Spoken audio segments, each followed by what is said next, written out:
I was so just lazy this morning that I didn't even want to make tea. I just grabbed one of these out of the fridge. That is pretty much how my vibe is right now. Not lazy, just in a deep desire to relax and to try to take as much off myself as possible. And I said, you know what? I really don't need to boil water and make tea right now when I have something just as relaxing and calming and mood boosting as the tea would be. So can everyone hear me? Because there seemed to be an issue when I was logging in with my audio. So just want to make sure that you can hear me. Can you hear me, David? Can you hear me now? Good. But for those of you that are new, welcome to the Friday stream. Good. Everybody can hear me. Good.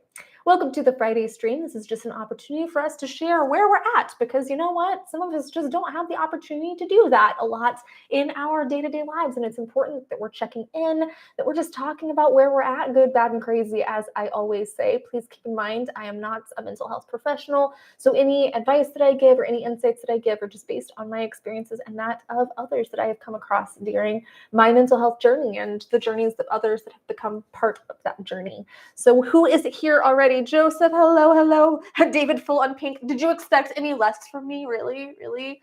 Yes, lots of pink. Good morning, Vot, or good evening for Vot. Pastor Dean's here. Felipe's here. RB Superfly. Well, thank you very much for the compliment. Randy, David, Bryce. Hello. You guys are going to love the good news story for today. So let's start there, okay? Because I have a feeling a lot of people are going to be as excited as I was about this one. U.S. military suicides drop as leaders push mental health programs. My initial thought to this was, finally, this is getting the attention that it deserves. So leaders are finally seeing that this is an issue, and we're making progress. So I knew that this would be very happy for a lot of people. Suicides across the active duty U.S. military decreased over the past 18 months, driven by sharp drops in the Air Force and Marine Corps last year, and a similar decline among Army soldiers during the first 6 months of this year, according to a new Pentagon report and preliminary data for 2022. The numbers show a dramatic reversal of what has been a fairly steady increase in recent years. The shift follows increased attention by senior military leaders and an array of new programs aimed at addressing what has been a persistent problem in all the services, although it's unclear what impact any of the programs had, or if impact-related restrictions played any role in the decline. Oh my gosh. We have a comment here that we need to address. I'm going to finish this. We can have some good news. I do see your comment, Peter, so I just want you to let you know that I do want to talk about that. I do want to acknowledge that. The Defense Department is still grappling with widespread shortages of mental health personnel and a difficult push to reduce stigma of seeking help, but the numbers provide a glimmer of hope that some of the recent changes, which range from required counseling visits to stress relief education and recreational outings, may be working. So down here to the numbers, the Army decline comes in the wake of a spate of suicides at Army bases last year, including in Alaska, which fueled a small increase in deaths compared with 2020. The Army was the only military service to have more suicides in 2021 than in 2020, 176 compared with 174. But according to the data, the number of suicides in the Air Force and Marine Corps dropped by more than 30% in 2021 compared with 2020. The Navy saw a 10% decline. The Army saw a similar 30% decrease during the first 6 months of the year compared with the same time period last year. So I just wanted to share that with everybody because I know we have a lot of military personnel and stuff here, a lot of veterans, a lot of soldiers. So I wanted to share that bit of good news. Before we dive into it, I see that Peter Berglund has some very sad news that he lost his wife to suicide last week. And I am so very sorry for your loss. I know that that is something that could be very confusing to a lot of people, to the people that are left behind, because we tend to blame ourselves, to question what could I have done differently, or did they not know that I cared? And as someone that's been in that place, anyone that's listening to that, Peter included, as someone who's been in that place, it has nothing to do with what could we have done differently, because a lot of times when people are that far down, they have gotten really good at hiding it. So they didn't give the opportunity for someone to step in, because the signs can be so subtle that people might not be able to step in, or they might not know what to say or do because we're not really trained in that. But deep down below symptoms of depression that your wife was very clearly struggling with, she knew that you cared and she knew that you love her. And as difficult as this time can be, please feel free to share your favorite memories of her. We want to help keep her memory alive for you. So please feel free to share your favorite memories of her, or just things that you really liked about her, things that made her special, and we will help keep her alive. But I'm really sorry for your loss, and I hope that you can find comfort here in people that have been through similar struggles that might be able to give some insights.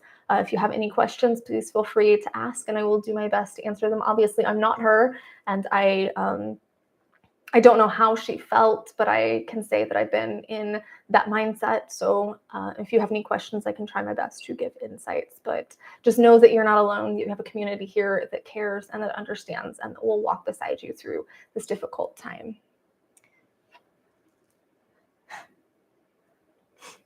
I love how everybody is really coming together to give love to Peter. That's what I love about this community, is we always love each other and we always share, you know, real, genuine, true empathy, not just sympathy, but real empathy. Hi, Alkin. Oh, Alkin is COVID-free. That's good news. That is awesome. I'm glad. I hope you're feeling better now. Joseph says, from me and everyone from the U.S. Army 3rd Battalion, 75th Ranger Regiment, you have our deepest condolences. Well, I hope that you heard the good news that we were just sharing, Joseph, but thank you for your sacrifices. Thank you for being here. Alkin says the coughing is still heavy, the chest pain from COVID. I actually came down with something last week, and I'm still having coughing and difficulty breathing here and there. You guys should have seen me yesterday. I had this really sexy heart monitor on because I had to wear a heart monitor for a few days to figure out what is going on there. I just been having some heart concerns, and I wanted to get ahead of any potential issues, because that's what my mom passed away from. So I wanted to get away from get ahead of any potential issues. So I had to wear this really sexy heart monitor. So it's a little pouch here on my side and all these little wires hooked up to my chest. So I had to wear that for a few days. It was really glamorous, let me tell you. I think it's gonna be all the rage in Milan this year, guys. Yeah, David, I'm the same way. When I'm sick, the cough just lasts for absolutely forever. I don't know why my camera's having trouble focusing. I don't know why it's trying to autofocus, so I apologize if I'm a little blurry and if it's going woo.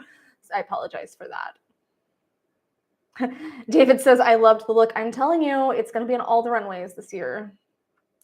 Randy Q says, don't give up. It's one of the hardest things to come to grips with. Like it was said, they do get better at hiding, and that makes it extremely hard to notice and be there for them. It's true. It's very challenging because we just don't know. And those that are left behind in any sort of situation, my dad passed away from pneumonia, and he had several different types of cancer. And I blamed myself even for that. I was 20 at the time. And once I started learning more about health, I blamed myself for my dad's passing and said, well, if only I would have known, I could have helped him. I could have taught him. He could have done better. I could have saved him. And the truth is even with the knowledge I have now, that's probably not true. I probably couldn't have saved him. But we always have this almost narcissistic belief that we could just fix everything, and a little bit of hindsight bias in there, you know, that we think that we would know the outcome of something before it happened. That looking back, we said, oh, well, I knew that this was going to happen. I should have. I think that ties into it as well.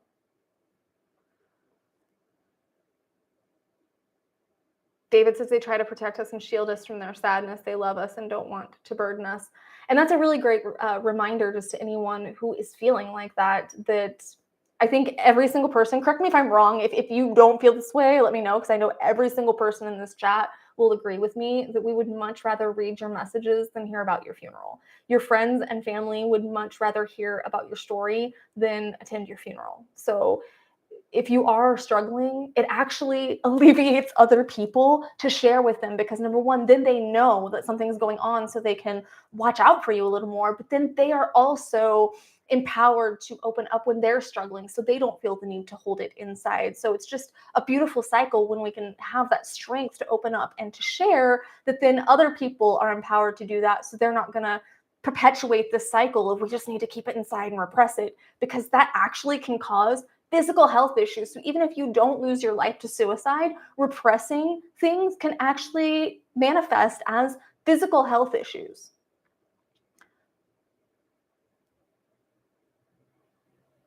Felipe says, Peter, coming from 2 suicide attempts myself, trust me, it's not like other people's fault. I would say you could see my reaction to Fade to Black from Metallica to understand what is that.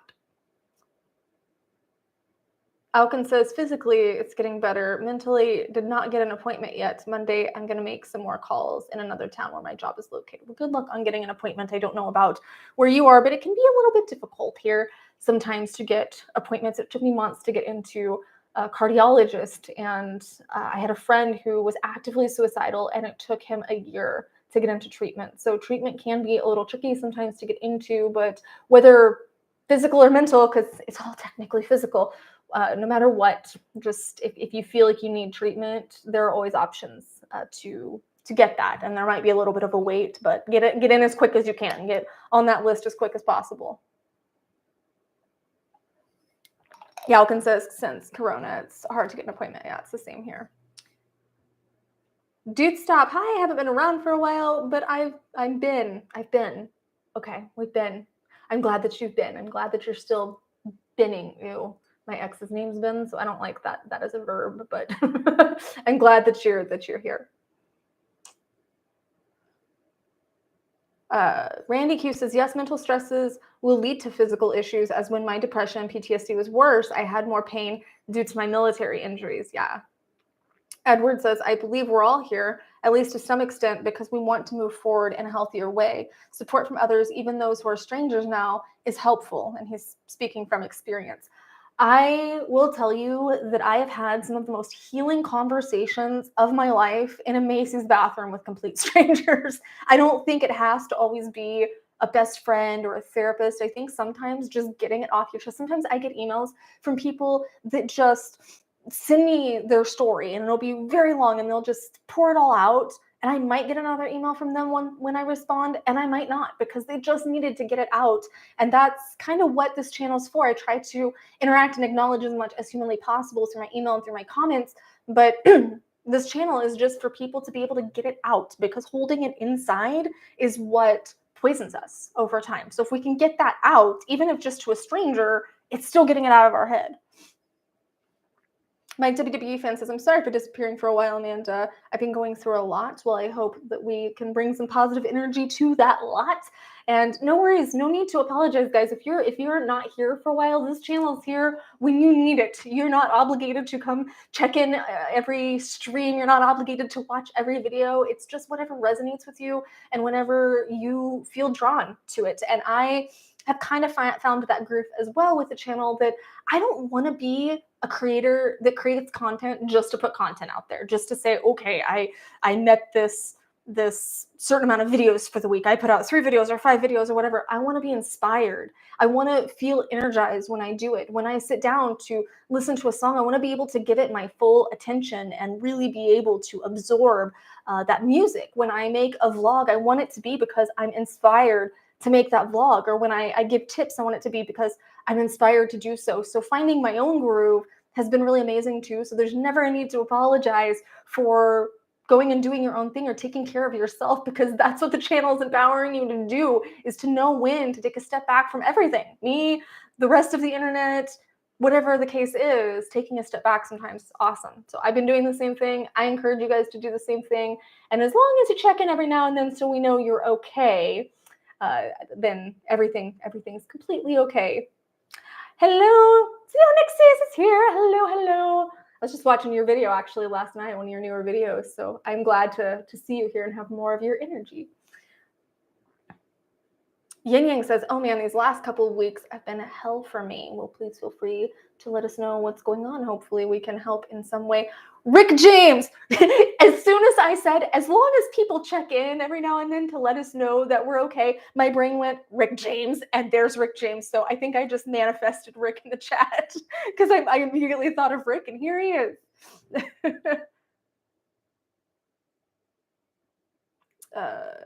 Thank you for the flower, Anthony. Chet Wright says, I totally respect your outlook on things, but in my case, there's truly absolutely no chance of a person like myself to ever obtain the advice. I'm not sure. Are you saying there's no chance of you putting the advice into practice? I don't think I quite understood that statement. But if that is the case, then that's your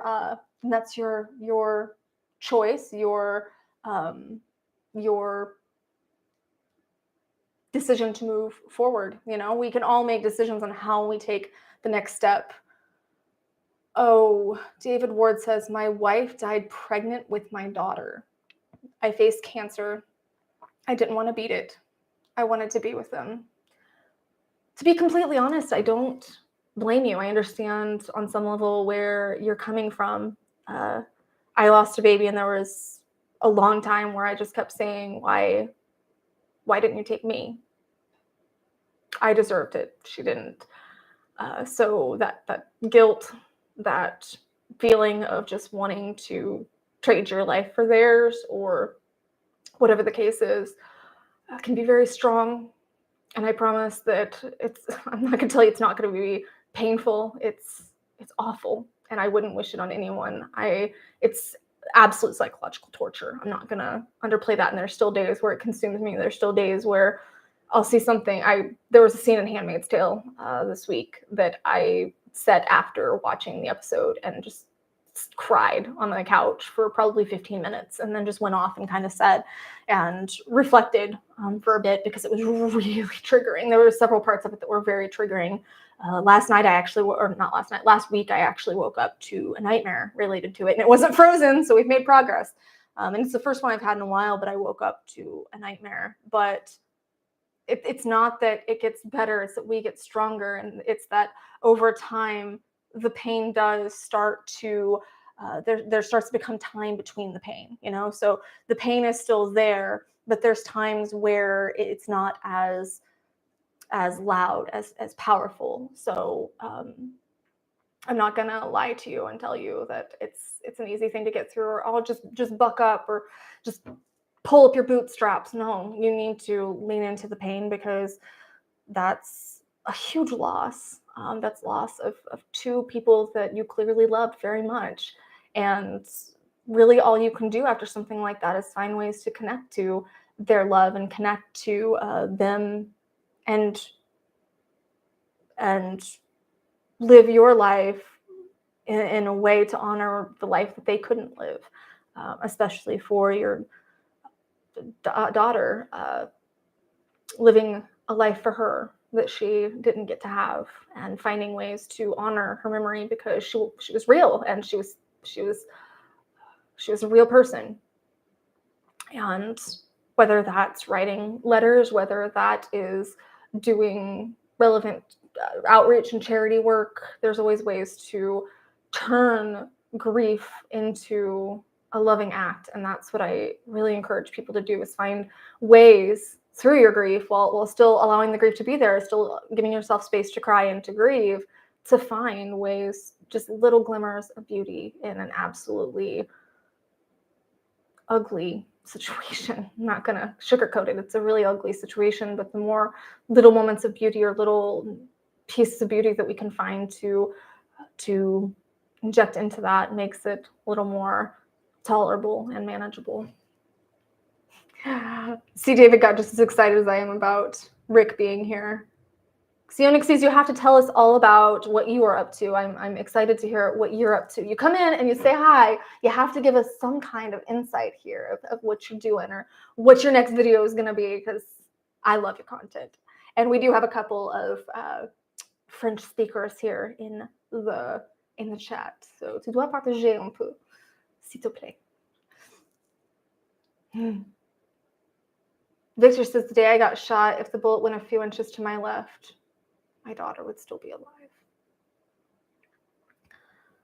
That's definitely a hard pill to swallow. And again, it goes back to that shoulda, coulda, woulda. If something would have been different, we believe that this is the way it would have been, or this is the way things would have played out. And we always look back and think that things would have been much better if it would have been a different way, if things would have happened differently. Maybe it would have, maybe it wouldn't have, but That is a very hard thing to come to terms with. Ryan says, love your videos, learn a lot from you. Well, thank you. Bookworm of the Phantoms is back. I have no mental health wins today. I'm not doing well. I'm not coping well, and nothing is helping. You're here in the chat, so you come to relish a bit in our energy and to say that you're struggling. So that is a win. That's a first step. So that is completely okay that you're not doing well today. I mean, that's not what we want. We want you to be okay. But on the days that you're not, you can come here and talk to us and tell us what's going on, or just listen, whatever works better for you. But know that we are here, and that sometimes we have to look for the little wins. I remember, let's take my mom's passing, for example. My mom passing crippled me. It's what pushed me the hardest into drugs. It's what really just set me into an incredibly self-destructive path. And I had believed all my life that I would lose my life to suicide when my mom passed away. And there are times that I think, maybe I did. Maybe I did die, and this is my purgatory. But even in that absolute darkest moment of my life, so this is the furthest down I ever was. There's no point in my life that was worse than losing my mom. But when I look back, I can still say, you know what? The maintenance guy, his name was Tom. I'll never forget Tom. We weren't friends or anything per se, but we just had kind of friendly banter back and forth whenever we'd see each other.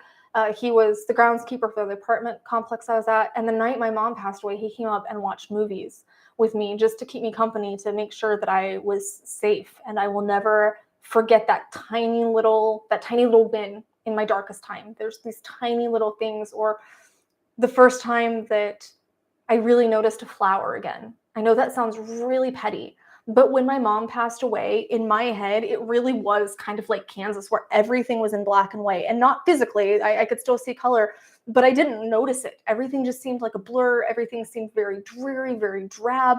The entire world changed. My world changed, and I was projecting that outwardly.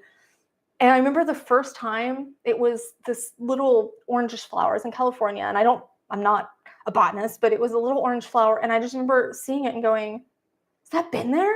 Have I missed that for all these weeks? And I just sat down on the sidewalk and kind of stared at this flower. I probably look crazy, but I just sat down and stared at this flower and said, there is still beauty in the world, even though my strength and my happiness seems like it's been taken away. I found this one tiny little beautiful thing.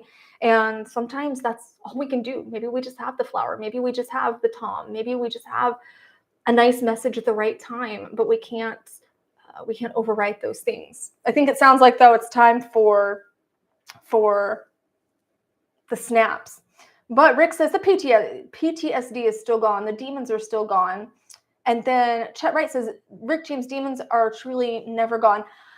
I feel a little torn about that, because I believe that we can overcome demons. I believe that sometimes demons can shift. I believe that we can make, I believe that we can cultivate more positive interactions with our demons, which tame them. So I do think that, like my shadow is still there, but we have kind of an understanding now that I can work with her a lot better, you know? So while, yes, those things might still be there, we work to make better relationships with them, so they're not scary demons anymore. They've now become, in some way, shape, or form, our friends, or at the very least, our acquaintances. Oh, Aaron is telling me that I need to sing the song now. The Snap Cup is swallowing the kitty. It's a wolfie. It's a wolfie who sometimes is in a grumpy mood and sometimes is in a happy mood. Today, he's going to be in a happy mood to send everyone that energy that they need. So let's jump into our snaps. But first, this is inspired by Legally Blonde 2. It's just a way to share warm fuzzies of the community. So before I do these live streams, I always do a post over in the community, so the community has the opportunity to share their mental health wins for the week. And as Aaron has revealed to everyone, it comes with a song. So snap cup time, gather ye round, friends and foes together, united and bound. Pass it to your neighbor instead of blowing up, and we'll find harmony and love in a snap cup. Edward, you're a silly goose. Andrew Todd says, as a recovering addict, once I had gotten about a year's worth of sobriety, I realized the majority of the mental illness issues I was encountering were the direct result of drug abuse. I still have some lingering issues, but I'm coping with them in a healthy manner due to my therapist. So many snaps to you for your recovery, for your sobriety, also for finding healthy coping skills and being able to recognize that and being able to find things to cope with that. So many snaps for you, Andrew. Are you in here, Andrew? Oh, Goldie's sending hearts and ghosts to David. Did I miss something? Metal Mark wants me to sing and dance to the YMCA. That's going to take quite a pledge. Thor GH says, I'm as cold as a stone, all empty. A near close relative died. I have no emotion about. I'm too lost. Just beware of the devil of yourself. It will eat you up like it did to me. Devil killed me as a person. Well, the fortunate thing is you're still here, and that might not seem like a great thing right now, but as long as you're still here, you still have the opportunity to heal. So the devil has not killed you. The devil might have, shadow or whatever you want to call it, might have knocked you down for now, and you're not feeling a lot of strength, you're not feeling a lot of confidence, you're not feeling that positivity. But as long as you're still here, you have the opportunity to try and try again and try something different and mourn the loss of your friend. By all means, mourn. It's the hardest thing we have to do as humans, but it's something that we have to go through to be able to heal. When we lose somebody, we have to be able to mourn them. We can't try to repress it. And in that mourning, we do find healing. It hurts, but we do find healing. Oh, upside down. Bill Power says, I haven't self-destructed in 6 months, and that is definitely a win for me. That is a huge win. Snaps to you, Bill Power, for 6 months. That's a huge milestone, so I'm very proud of you. I always love the milestones. I'm big on streaks and milestones and stuff, so that makes me very happy. David Gap says, I had to change primary doctors due to insurance and found one I really like. Snaps to you. I know that could be very difficult to find a doctor that resonates with you, but be it a general practitioner, a mental health professional, but it's so important that our people, our professionals, our health professionals in whatever realm do resonate with us and do have a similar energy to us, or at least an energy that we can connect with. Otherwise, we might not really flourish as much as we can. So I'm happy to hear that, and I am excited to hear about how much you flourish under this doctor's care. Oops. Skull Crusher says, getting back into playing and practicing my guitar again, as well as keyboards. It makes me feel great. It has such a sense of accomplishment, doesn't it? When you get back into something and you just get into your zone and into your jive, and you just feel so empowered. You feel like you're moving towards something, or you just feel like you can be present. And that's a huge part of mental health that nobody wants to talk about. It's just mindfulness and being present. That's actually the number one treatment, the number one thing that they focus on in DBT, dialectical behavioral therapy, for borderline personality disorder is mindfulness, because mindfulness is very helpful for people, specifically with borderline personality disorder, but really it's helpful for everyone. And playing music and listening to music is a really awesome opportunity to be mindful. So snaps to you for getting back into that.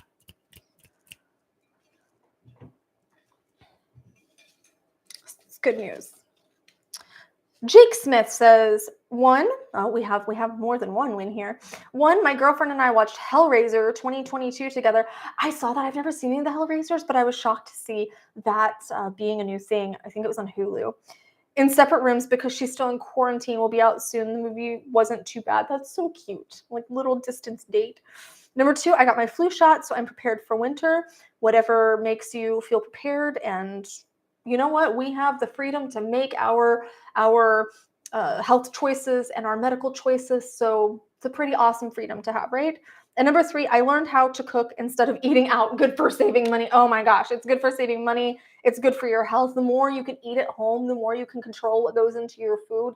And that is huge for mental health. That's a whole entire day of my free 5-day challenge. If you guys want to check that out and you want to learn more about how to eat optimally for mental health, make sure to sign up for that challenge if you haven't already. But that's a lot of snaps. 3 whole things. That's a lot of snaps.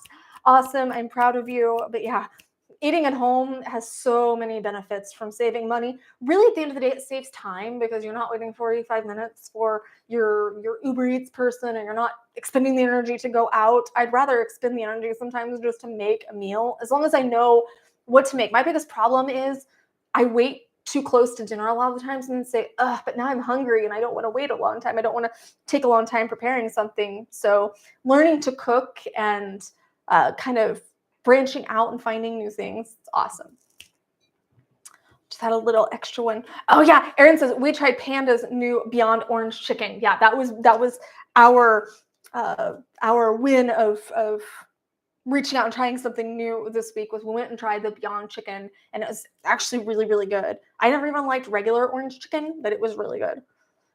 Vodvikar says, one of my friends visited me and we spent some time with Tekken, FIFA, and some talking, ordered pizza, and had a great day. And today I have a day off. That is awesome. Snaps to you. I know you needed some of that healing energy. I know that you needed some of that. So snaps to you for having a good day with a friend and then just taking a day off, hopefully for yourself to relax and recalibrate a little and do whatever feels good. Do what feels good. Do what makes you happy.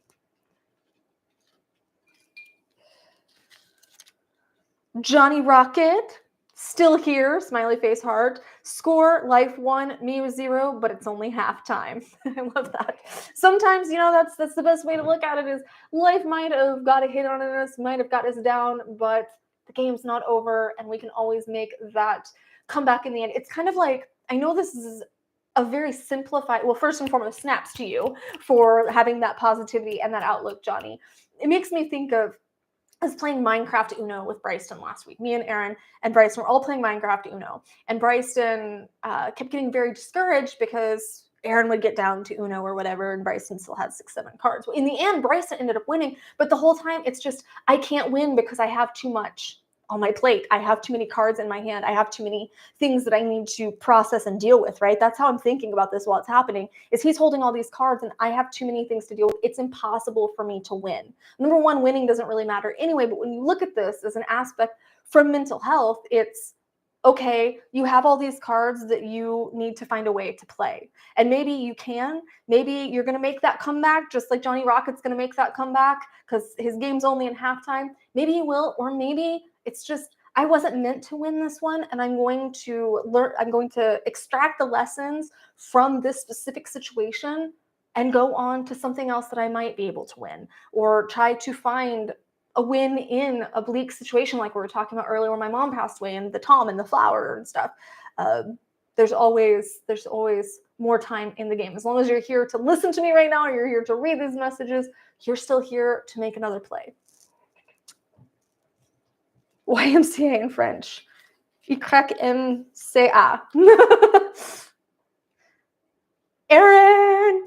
I have been starting to play the piano again after decades of nothing. I was able to play a beginner version of one of my favorite songs, Clair de Lune, which, by the way, is French. Moonlight, I believe. But I've been so proud of you, and I've been so happy. It's been so glorious being able to listen to that. But I think that a lot of us write our childhood dreams or our younger year dreams off because we think, oh, we're too old now. And I have a vlog coming up that is going to just dismantle that belief entirely. So stay tuned for that. But Aaron is another perfect example that it's never too late. As Miss Frizzle would say, it's never too late to correct a mistake. It's never too late to go back and do the things that we wish we would have done. It's never too late to find your passion, to find love, to continue your education, to change your job, to do whatever it is that you want to do. It's never too late. So I am so very proud of you, babe. Snaps for you. And I think that was our last one. That was our last snap for today. So if you have any snaps that you want me to acknowledge here in the chat, I'd be happy to add some snaps on. This is so good today.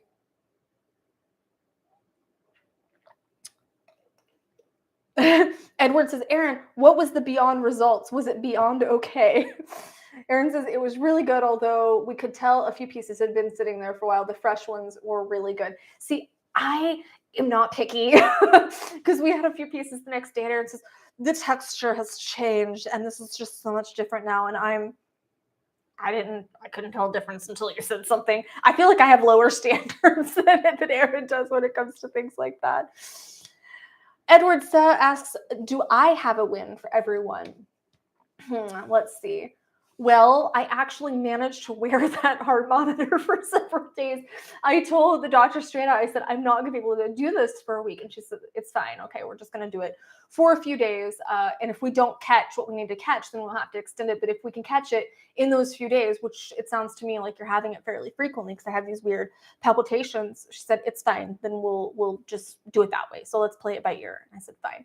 And I was able to get through that, even though it was super uncomfortable and kind of demoralizing in a way, because I'm a very aesthetic person. So I was actually really excited because I was going to go out the night that she ended up making me put it on. I was going to go out and I just said, oh my gosh, I can't do this because I felt so self-conscious about it. And then I realized that that was an opportunity to break these tapes, that we have to look a certain way or show up in a certain way. So it was an opportunity to break that tape and kind of free myself a little bit more from one of those limiting beliefs. But I'm proud of myself for being able to put up with that thing for several daes and hopefully be able to get the results we need so I can move forward with that part of my health. I have some other wins, but I can't share them yet until I release this vlog next week. So I will be sharing that here soon. You guys can just stay in suspense till then. And James says, Amanda is the definition of winning and coming back. I come back stronger than a 90s turn, my friends. And it's just because I've learned that, that's bizarre. I'm getting a call from crisis response right now. I don't know what that's all about. Very weird. I have to call him back. But I didn't used to be like that, you know, something used to knock me down and I'd really just kind of curl up and give up. And it took me a long time to be able to get back up and fight back and come back. And now there are some things that still get to me, but I feel like I'm able for the most part to really combat that these days, to be able to say, wow, this crappy thing is happening to me, but crappy things happen to everyone. It's not personal. The universe isn't personally taking out on me. And I have to find the tools I need in this specific situation to survive and to hold on. And sometimes that involves other people, you know, sometimes that involves bringing in someone else, bringing in the big guns, you know, bringing in someone else to be able to help you through that. Or maybe it's because you're looking for a connection with someone else. Actually, there's a really good win for me for the week also. Bryson and I, a few weeks ago, we had some donuts and we just none of us wanted to eat the donuts. So I said, you know what, let's turn this into an act of kindness. Instead of throwing the donuts away, let's turn this into an act of kindness. And we took the donuts around the neighborhood to just share this little morning boost with some other people. So of course, most people are terrified because they don't want to eat the sandwich. Most people are terrified and they turned it down, but there were a few Hispanic cleaning ladies that we got to chat with that were incredibly high energy, and they were super grateful. There was an elderly gentleman who was super grateful, and then there was this woman who was with several of her kids, and we got to chatting and stuff and exchanged phone numbers, and she just lives right up the street from me. And now we have connected, her and I connected, and we went on a walk and just kind of got to know each other. And we decided that we're going to start going to this book club together. So what could have just turned out some donuts in the trash turned into an act of kindness, which turned into making a new connection that it seems like she is very excited about too, that she didn't have a whole lot of connections right now in her life either. So it really was just this chain of awesome events. So I went on a walk with her last week and got to know her a little better, and probably scared the heck out of her with my obsession for true crime and serial killers and stuff. But it was super funny because Aaron and I, Aaron says, eat the sandwich. I'm not eating the sandwich, but Aaron and I were watching Dahmer, and I think we had just finished the final episode the night before the night of that her and I decided to go for a walk, because we went for a walk fairly late. And him and I had just finished the final episode, so this is super strong in my mind. And he's just, don't let this perfect stranger that you're going out with kill you. And I said, I'm not going to eat the sandwich, all right? I won't eat the sandwich that she gives me. But in the middle, I was talking to her about this and just kind of laughing about, it's kind of funny to have just watched this, so it's all fresh in my mind, and then go walking in a dark alley with a complete stranger. And we were talking, and she had a little alarm go off on her phone, and she pulls out this pill bottle. Apparently she had to take her medication at the time, and she just goes, "Would you like a pill?" in this just dark, creepy voice. And she was so her personality was so vibrant and so innocent, and it was just, her voice went completely emotionless. "Would you like this pill?" I'm just like, oh my god. And then she started laughing, and I realized that she was joking anyway, but it was very well played. Well played.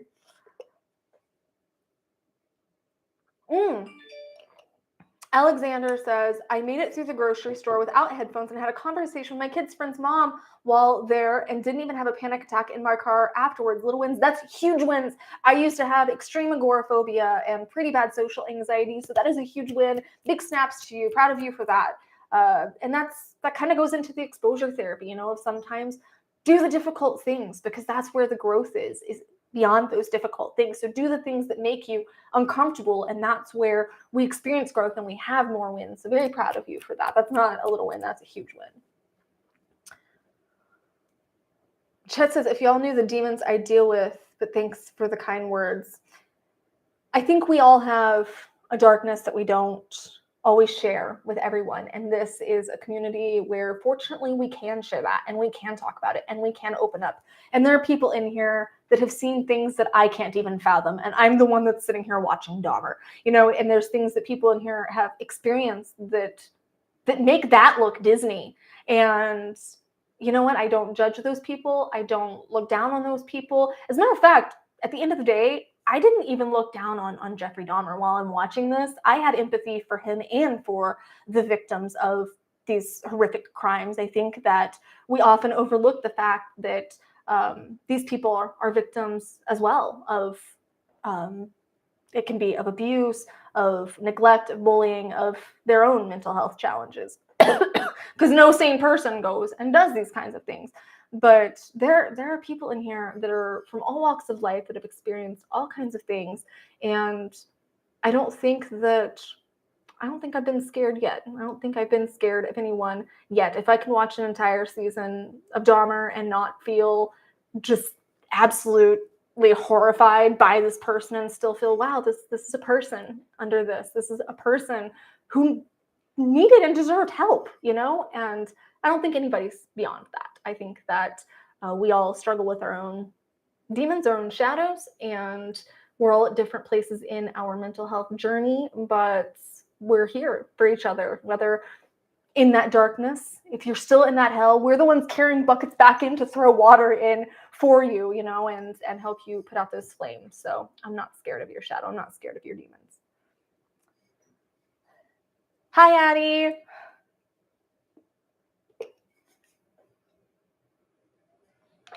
Chetna says, "My darkness is a place that you never want to go because 99% of people will never come back." Still not scared.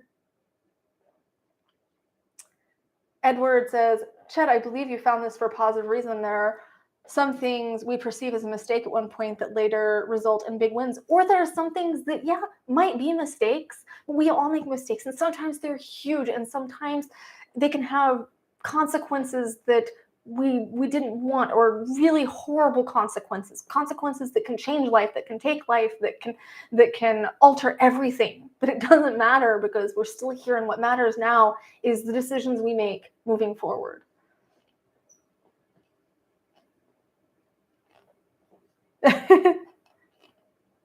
I am doing pretty good this morning, Abby. Like I said, I'm taking a little bit of an easy day. I have a doctor's appointment this afternoon. I have a lot of stuff to do, but for the most part, I'm having a pretty glorious day. The temperatures are cooling down. I love going outside in the morning and just seeing everything bathed in gold. That's one of my favorite things about the day. So I was just sitting on my little balcony this morning, enjoying that. I'm enjoying my little metadate, which this is actually what I was drinking on my day in the life of vlog. I just happened to get a couple more of these.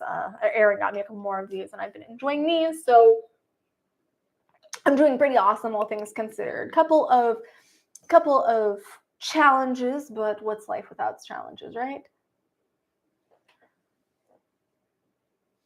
Casca says, "I've come to accept my darker side learned not to be judgmental about it, and through it, found a deeper sense of inner peace. Still have my minor ups and downs, but that's okay, with kindness. Exactly. And that's kind of where I've come to, is my shadow's still there, but I've just learned to live with her, and as I said, I've accepted her, and I've found ways for her to be able to get her time in the spotlight without harming me. And some of that is through true crime stuff or things like that, because it allows her to process her struggles and her challenges. So it allows the darker part of me to process things without actually harming myself or anyone else. So there's always ways to cope. Erin says, I try. You succeed, dear. You succeed.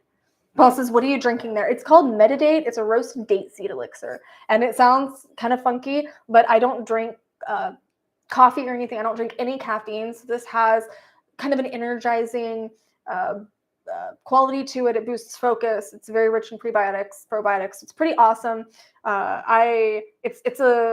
It's a guilty pleasure treat because they only have them at Whole Foods that I found so far, and the nearest Whole Foods is like half an hour away. But just so happened that Erin was over in that area of town and grabbed me a couple yesterday. So this morning I was thinking, oh, I have to make a tea before the stream, because I always like to have something to drink, some little treat during the stream.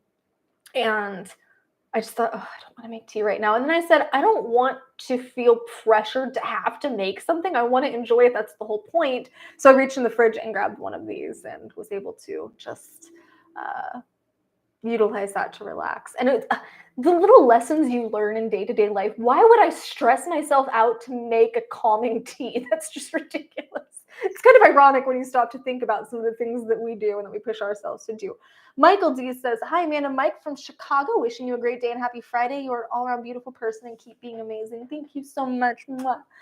I hope that you have a happy Friday as well. Marcus Prusy says, don't mean to be disrespectful or anything, but I think that anyone claiming not having emotions actually has, maybe even strong ones, and those who really don't have are just ignorant of the topic. Well, there are people that don't have a high EQ, that haven't learned how to have or express emotions, and this could be because of a disorder or because they've just repressed that part of themselves, or a mixture of both, that the disorder has been triggered because they're repressing. But there are people who don't have emotions. Actually, you know what? I'm gonna claim a mistake that I made a few years ago, and I left this up because I do talk about it. When I was on Instagram, I made a post that says only zombies don't have emotions, and that's not fair, because there are people that just haven't developed the EQ to be able to experience their emotions, to be able to express their emotions, and that's something that just doesn't come naturally to everyone for a variety of reasons. So I think that it's not ignorance per se, it's just experience. People have experienced different things.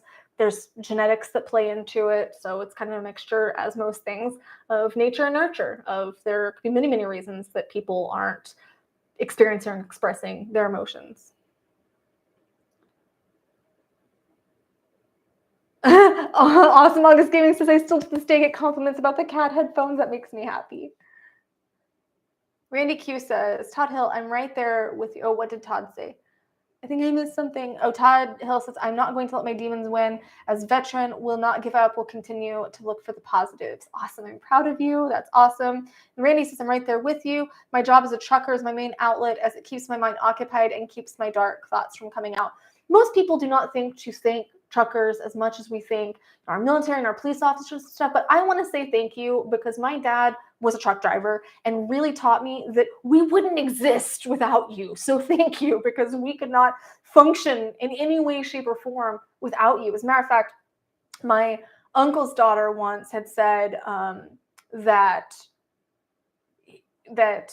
truck drivers are worthless and it's this terrible career. So my uncle, my dad's brother, said, all right, for the next 24 hours, you can't use anything that came in off a truck. Anything that came to us by truck, you cannot use. She gave up after about an hour and a half and conceded that truck drivers are really invaluable. So thank you.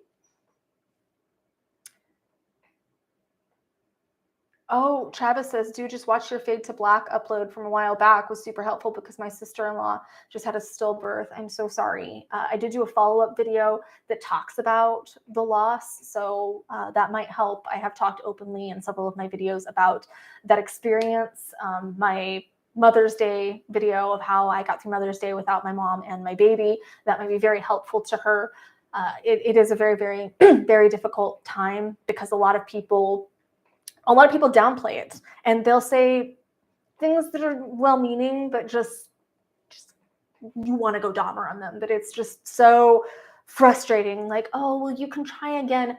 This was a person, this is my family. I lost a family member. If I just went and shot your sister and said, oh, that's okay, you can just go get another sister. You can just go, find another friend. You can just, we wouldn't say that in any other context. The fact that anyone ever says things like that drives me nuts. But be cognizant that people are going to say well-meaning but really terrible things, and just be that person in her life that validates her pain, and that recognizes what she lost, and that honors that with her in any way that she allows you, or maybe just send her some of the videos that might be validating to her, that might be helpful to her in her grieving and her healing process. And send my love, because again, it's something I wouldn't wish on anyone. It's a horrifying experience. Mine wasn't stillbirth. I wasn't that far along, but it's challenging nonetheless. Whether you're 6 weeks or 6 months, it's still something that you've fallen in love with. It's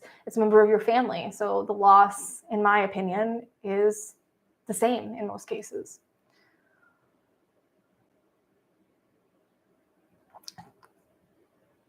Dave, oh, thank you, David. David posted the vlogs so that they're here in the chat, so you can grab those. Chef Surface says, it's weird when it comes to loss of pregnancy or issues with it. I experienced this with my ex-wife 2 times, and even told my ex that I would accept not having children with her, so she divorced me. There's a lot of emotions that surround pregnancy loss, and it can be very difficult because men and women do deal with it in a very different way in most cases. And a lot of times the men are much less emotional about it, and that causes this emotional rift between the people involved in the couple. It can cause this emotional rift, because this is actually a perfect example of how trying to be the strong one and hiding your emotions actually backfires in most cases. Because as someone who's been through that, I don't want that. I don't want you to be strong. I want you to cry with me. I want you to hurt with me. I want you to talk to me about it. I don't want to pretend it didn't happen. I want to process through it. So it's such a challenging thing, and it's something that really is so difficult for couples to navigate and to manage, because the loss is so different. There's the physical aspect for the woman, and it's so very different. But I wish that I could get that insight deeply from both sides, because while I have known men and women that have gone through this, I'd like to make a video that's, here's how it kind of is for a man, and here's kind of how it is for a woman, and here's some of the things that both parties can do to support themselves and to support each other. But it is a very tricky thing to get through, and oftentimes the woman will push away to the point of where it does end the relationship, because she just doesn't know how to cope. And oftentimes the man is shutting off emotionally to try and appear strong, which just pushes her further away. So there's a lot of layers to how things like that can happen. I am sorry that it caused a series of losses, it seems, but I hope that you both find the peace you deserve. The Warrior Poet says, I find it very difficult to express my emotions unless it's around someone I know and trust very, very well. I wonder if that rubs people the wrong way sometimes. It's not that it rubs people the wrong way per se, but it just doesn't encourage other people to open up. So if I'm around somebody that's like that, and I've dated them, I've been very close to people like that, it is so very difficult for me to relate to them in any meaningful way, or to connect with them, or to really be close friends with them. It's hard for me to form a friendship, because I am kind of a heart on my sleeve type person, that I, at this point in my life, don't have a problem expressing or anything. So I now almost don't comprehend how we're all just not like that. Because, when you learn something or you find out something new or whatever the case is, then it almost becomes so common knowledge in your head that you forget that not everybody else hurts like you do or thinks like you do or feels like you do. Not everybody else is having the experience that you are. And it can be a little bit difficult for me. It's not that it rubs me the wrong way. It's just that it makes it very hard for me to connect to someone. Lace Madsen says, being told your entire childhood, teens, and adulthood your feelings are important and that you have to be the man is hard to deprogram. It very much is. And that's something that a lot of men struggle with. And I'm glad that we're moving past that, that narrative in our society, that repressing our emotions isn't a strength, that it really hurts everyone. So we have about 5 minutes left here. If you have any last snaps, any last questions, any weird dances you want me to do, whatever the case is. If you could pledge for me to do something crazy, now is the time. Get those last laughs in. Yeah, Todd says, Lace, or being told growing up, men don't cry. We all have these tapes, and I made a whole video about rewriting these tapes in our heads. We all have these tapes that we've grown up with, that we have had instilled by people that we trusted. I had several from my mom, who's a wonderful woman, wonderful, loving, caring, compassionate, empathetic woman. But there were things that she told me that got instilled in my head that I grew up just accepting as absolute truth, and then got into my adulthood and realized this isn't serving me, this is hurting me. And I had to go through the process of, as you said, deprogramming this and really trying to overcome it, trying to rewrite these stuck tapes, these limiting beliefs in my head. It is possible, but you're right. It is challenging. It does take some time in most cases. Awesome August Gaming says, my snaps, I haven't self-harmed in about 2 years. Snaps for that. Alexander says, when it happened with my wife, I fully thought she needed me to be strong and be there for her. So I'd wait until she slept and then go punch a heavy bag until my knuckles bled so I didn't burden her. And see, that's the narrative that we're taught, when I guarantee your wife much rather would have been punching the bag next to you or been crying with you or been feeling with you, because it makes it so much more difficult for the other party, because now they're having to deal with it by themselves too. Because by another person staying strong, that's saying you have to stay strong. You're not supposed to be having these emotions. So it shuts down the person's grief process. And that doesn't make you a bad person, because a lot of people have been conditioned into that and been conditioned that way. And that's many of our natural responses. But the more that we can shatter the stigma, the more that we can talk about it and normalize people crying, grieving. That was your child, and you had every right to mourn the loss of your child. You have every right to cry. You have every right to emote. You have every right to fall apart. And it really does, it does help the other people involved. Chef Surface says, there was a lot that happened after our loss, but it was mainly social media influence that divided us after COVID. Oh my gosh, that was actually one of the driving forces that got me off social media, because I said, if I have to see one more baby announcement or one more ultrasound or one more, I'm done. I can't do this. It was just really, really, really taking a toll on me, and I couldn't keep doing it to myself every day. I was having mental breakdowns every day, just because you see one, and it's kind of like, in my head, I'm not saying that a baby is a car accident, but in my head, at that point, it's just like seeing a car accident, that then I see it, then I have an emotional reaction to it, so then I'm looking at it. And because I'm looking at it, then I've lingered on it. So now Instagram or Facebook or whatever has said, okay, she's interested in this content because she's spending time on it, so now it's only going to give me more. And even if I clicked, don't show me this, not relevant, no matter what I did, I still had close friends and stuff that were always making announcements, and it's super difficult to navigate that. So it was one of the driving forces, actually, that got me, for the most part, off social media. Now when I get on social media, I check my messages, I post when I need to post, and I get off. I do not scroll. I do not do any of that. So a lot of times people, so did you see what I posted the other day? No, I didn't, because I don't look at anyone's pages. I don't have feeds. I don't have any of that. I get on, I do my business, and I get off. Not business, but you know what I mean. I get on and do what I need to do and get off. We were an interracial couple, and just to say it caused too many issues that faulted back. I am so sorry that you experienced that discrimination. You guys didn't deserve that. the warrior post is, for me, it's not a masculinity thing. It's more like a history of being judged for expression in the past. And then years later, after certain things happen, I'm just empty, I guess. I get that.